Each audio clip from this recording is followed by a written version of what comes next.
What is going on? Welcome to the Podcast Accelerator. I am here at Podcast Movement. My voice is a little sketchy, so I apologise for that. And you're probably going to hear some background noise, a little bit of background murmuring. We're recording this in the Expo Hall. And I'm with one of my great friends from the UK as well, Madam Amy Woods, who is the content repurposing. Am I allowed to say? I'm not allowed to say Queen these days, am I? Why is it not PC? What's the PC version of Queen? I don't know. Well, you are the repurposing Don't guru. say guru. No. I'm going to say guru. Okay. And we're going to talk about Amy's new book in just 1 second. We're going to talk about repurposing content as a podcaster in just a moment. But a quick reminder. Of course, the Podcast Accelerator is brought to you by Captivate.fm, the world's only growth-oriented podcast host.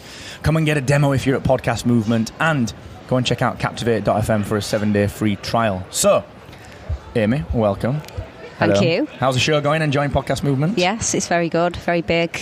Lots of great conversations with really cool podcasters, so it's going well. Yeah. Good. I'm really pleased to hear that. And of course, you've brought your new book with you, Content 10X, the book, which is all about repurposing, and in particular for content creators, the idea of repurposing. So first of all, amazing work on the book. It looks amazing. You. It's really good. And, it's massive. Like, this is a compendium. It's a beast of a book. Tell us a little bit about it. You should have seen the first version. It was 550 pages. Really? Yeah, and then I made it a little bit bigger so that it was not so many pages.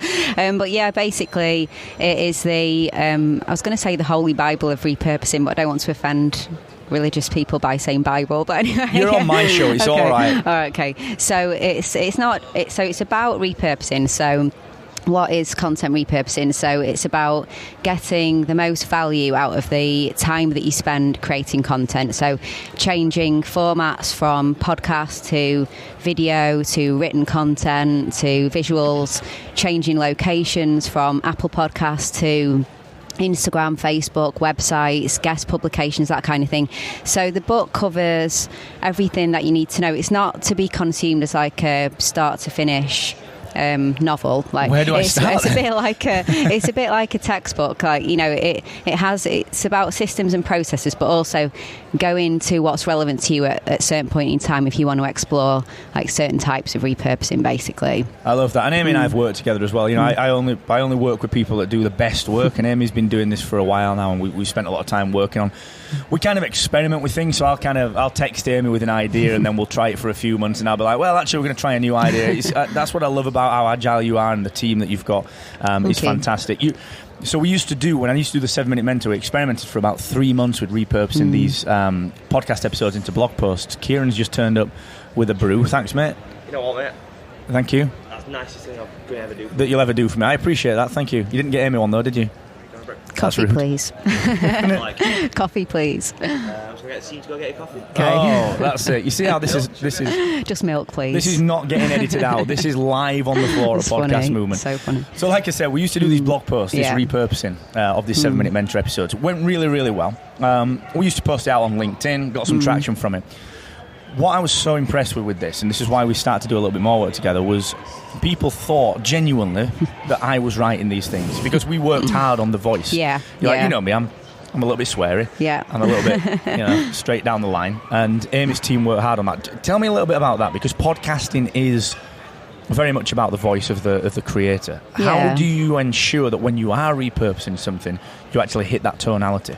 It's just studying the voice. So, you know, in our business, the content writers, they know what they're doing, you know, like, so when we work with someone like you, it's not just listening to the podcast episode, but it's like, it's looking at everything that you're putting out, studying what you said before, what seems to go down well, and just, I guess, you know, really just effective copywriting, isn't it? Like, copywriting is not just writing words, but actually like the right words, the right tone. So we did it quite well for you, probably because I know you as well, so I kind of knew the analogies to put in and things like that. But otherwise, just studying and trying to get it right. Yeah. All right, here's a question for you. I'm going to put you on the spot. Go on. What do podcasters, when it comes to repurposing, what do podcasters do wrong that when you see it, you think, come on, podcaster? I think, so things like Audiograms, where It's just putting out something that doesn't stand alone to add value. So like putting out snippets that just don't make sense on their own, that people like won't get anything particularly from. Broadcasting, so just saying, just thinking that all you need to do is say, I have a podcast episode out and this is what it is, but not what is the value of it, like what are people going to actually get from it as well.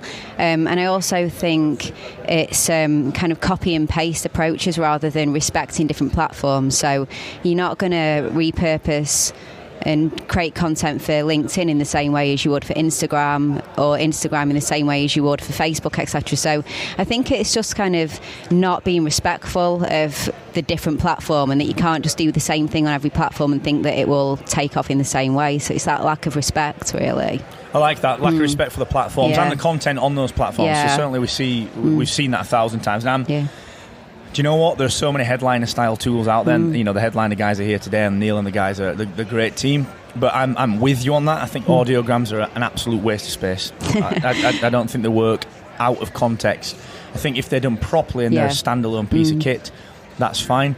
But one thing that's frustrating me at the minute is the amount of technology, the amount of stuff that people are relying on, because it's coming into podcasting, and because something is a good idea doesn't mean that it's going to work or that it's the right idea for you, like the audiograms and like just... Do you remember, and I'm sure people still do this, and I probably still do this, but you know when people used to put the quotes out on Instagram, like, here's a quote from my guest. And you're like, look, what is that? Sure, Amy Wood said that about repurposing, but what's the context? Where did it come from? Yeah, and also, like, so what we see work better, instead of a quote, because people can't respond to a quote really, it's just a quote, what's anyone going to say? Whereas the whole point of social media is engagement. So actually, rather than take a quote, ask a question that's going to get people talking. So if you did an episode on something that is a bit controversial, or just pick something out. So like, instead of like, you know, so and so said this, what do you think of this, but something that's funny, like something that's going to get people to bite, not just something boring. It's like taking like the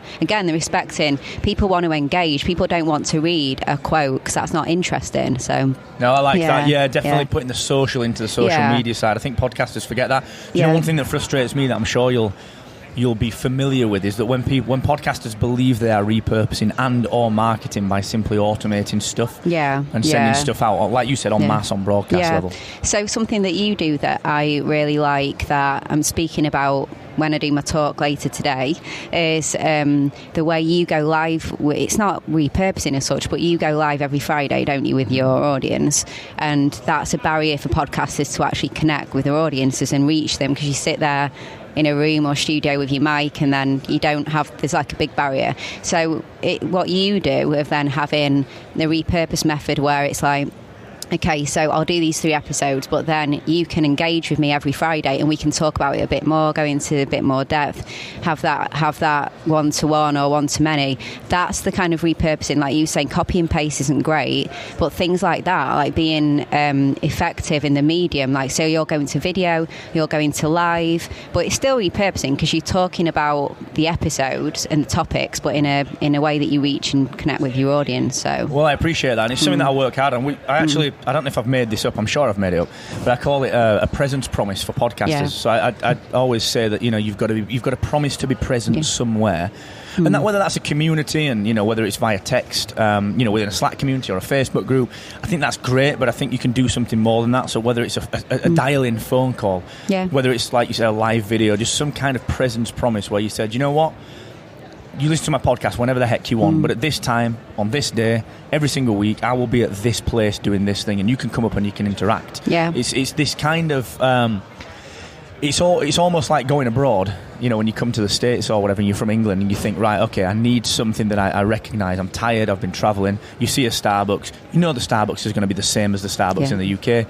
It's just a promise of the same level of quality. So, and you see people not dipping in every week. Some people don't turn up for months, and then actually they'll do a spurt of 3 or 4 lives where they turn up every single time we do something. Because they know you're there. Exactly, and it's always guaranteed to be there. It's like, so there's what you do, live content. there's some people do, if they have engaged Twitter following, they might have a Twitter chat. It's the same thing they'll do like every day, every Friday, whatever.